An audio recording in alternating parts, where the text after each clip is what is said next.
अस्सलाम वालेकुम dear students, welcome to my channel. आज का हमारा टॉपिक जमहूरी निज़ामी हुकूमत है। जमहूरियत क्या है? डेमोक्रेसी। जमहूरियत डेमोक्रेसी दुनिया भर में मकबूल तरीन निज़ामी हुकूमत है। ये दरअसल अवाम की हुकूमत होती है, अवाम के वोटों से मुंतखब होती हैं और अवाम के लिए ही काम करती हैं।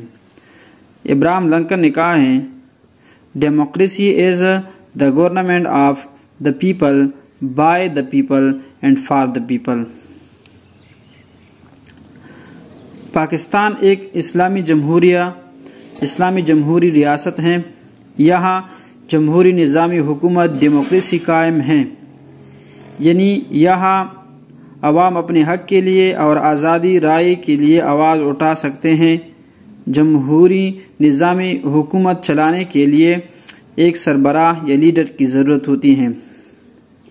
क्या आप मज़ीद जानना चाहते हैं? जिस तरह पाकिस्तान में जमहूरी निज़ामी हुकूमत राज हैं, इस तरह शहनशाहियत भी हुकूमत का एक निज़ाम है। इस निज़ामी हुकूमत में एक बादशाह या मलका हुकूमत के इंतज़ामात संभालते हैं और मुल्क पर हुक्मरानी करते हैं। मिसाल के तौर पर सऊदी अरब और ब्रुनाई में यही निज़ामी हुकूमत कायम है।